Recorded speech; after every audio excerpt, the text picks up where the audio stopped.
এসেছি অ্যালটমেন্টে আসলে সেই সাথে আপনাদের সাথে আজকে খুবই অযত্নে বড় হওয়া যে গাছটি রয়েছে সেটা হচ্ছে টমেটো গাছ। সেই গাছটার কিছুটা যত্ন করলে আমাদের বাগান থেকে আমরা অনেক অনেক অনেক পরিমাণে টমেটো হারভেস্ট করতে পারবো।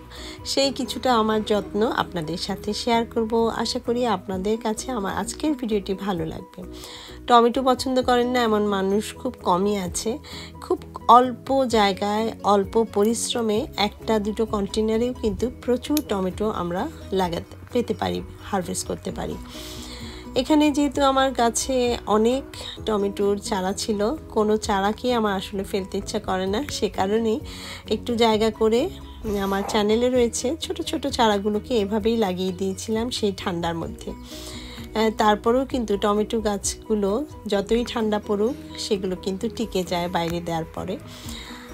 এখানে যে কাজটি করতে হবে, যারা টমেটো গাছ লাগিয়েছেন এবং যারা প্রথমবার টমেটোর কন্টেনারে অথবা মাটিতে লাগিয়েছেন তাদের কাছে আমার আজকের ভিডিওটা ভালো লাগবে বা উপকারে আসবে। প্রথমেই যে কাজটি করতে হয় সেটা হচ্ছে একেবারে নিচে থেকে পাতাগুলোকে কেটে দিতে হবে। আমি একেবারে ছোট ছোট গাছ হলো এতটা বুশি হয়ে উঠেছে সেগুলোকে কেটে দিচ্ছি। এখান থেকে তুলে তুলে অনেক শাখা প্রশাখা এতটা বেরিয়েছে যে মনে হয় যে নিচে থেকেও মনে হয় অনেক টমেটো আসবে। আর সেটার জন্যই আমি এখানে পাতা কাটার পাশাপাশি এখানে যে আগাছাগুলো বেরিয়েছে সেগুলোকেও কিন্তু পরিষ্কার করতে হবে।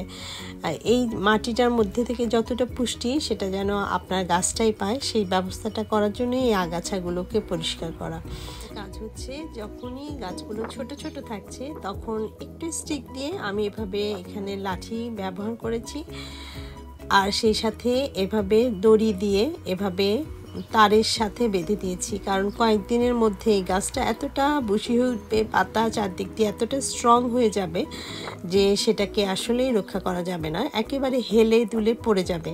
এ কারণে ছোট অবস্থাতেই এই গাছটাকে যদি একটু স্ট্রংলি বেঁধে দেওয়া হয় এবং সাপোর্ট দেওয়া হয় তবে কিন্তু গাছটা বড় হওয়ার সাথে সাথে একেবারে ভেঙে যাওয়ার, কারণ কয়েকদিনের পরেই দেখা যায় যে ঝড় বাদলের দিন আসে, বৃষ্টি আসে প্রচুর পরিমাণে, তখন গাছগুলো ভেঙে যায়। আবার টমেটো একটু ভারী, তখন টমেটোগুলো যখন বেশি পরিমাণে আসে তখনও কিন্তু গাছটা নুয়ে পড়ে। সেজন্যই গাছটাকে একটু বেঁধে দিলে ছোট অবস্থায় সেগুলো খুবই ভালোভাবে বেড়ে উঠতে পারবে। এখন আমি এই গাছটাকে খাবার হিসেবে যে খাবারটা দিচ্ছি, যেহেতু পাতাগুলো কেটে দিয়েছি, প্রচুর পাতা একেবারে কেটে শুধু উপর থেকে পাতাগুলো রেখেছি। আমার যে কম্পোস্টের ড্রামটা রয়েছে সেই ড্রামটার মধ্যে এখনও অনেক সার রয়েছে, সেই সারগুলোই কিছুটা পরিমাণে নিয়ে প্রত্যেকটা গাছের গোড়ার মধ্যে এভাবে দিয়ে দিলাম, অনেকটা গোবর সারের মতো করে।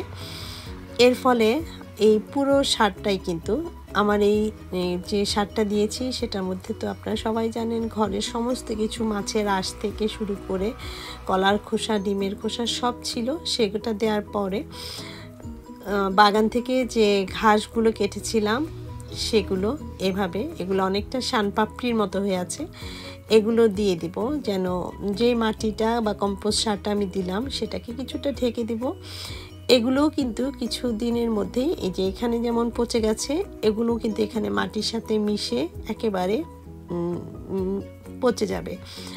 আর এই পাতাগুলো পচে পচে পচে তখন কিন্তু গাছটাকে ময়শ্চার রাখবে এবং পাতা ভেজানো পানিটাও কিন্তু গাছের জন্য অনেক উপকারী, নাইট্রোজেনের অভাব পূরণ করে। এখানে প্রত্যেকটা জায়গায় এভাবে ঢেকে দিচ্ছি।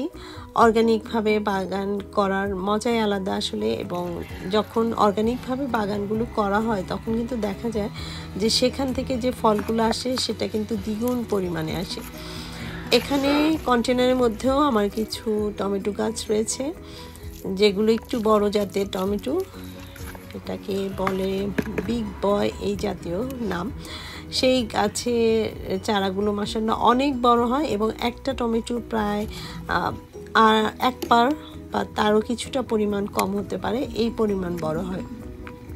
এখানেও আমি প্রত্যেকটা পাতা কর্তনের সাথে সাথে একেবারে মনে হচ্ছে যে নিচে থেকেও আসলে অনেক, এই পাতাগুলো থেকেও ডাল থেকেও মনে হয় টমেটো আসবে, তারপরও অনেকগুলো পাতা, এই পাতাগুলোই কিন্তু আপনার গাছের শক্তি খেয়ে নেবে। এখানে সেম একইভাবে এই সারটা দিচ্ছি। যেহেতু আজকে আমি এখানে কম্পোস্ট সারটা ব্যবহার করলাম একেবারে মিক্সড, সেটার জন্য আর কোনো এক্সট্রা খাবার দেব না। আর টমেটো গাছের ক্ষেত্রে আমার মোটামুটি সবসময় একটু অবহেলা করা হয়, সে কারণে একটু বেশি পরিমাণেই এই অর্গানিক সারটা দিয়ে দিলাম।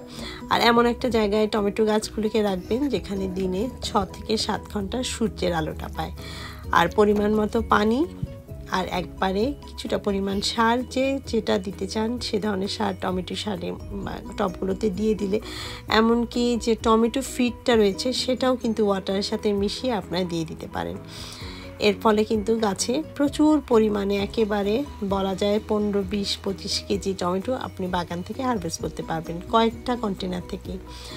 এবছর যেহেতু একটু দেরিতেই গার্ডেনিং শুরু হয়েছে, এখনও আমার তেমনভাবে সব কিছু অর্গানাইজ করা হয়নি।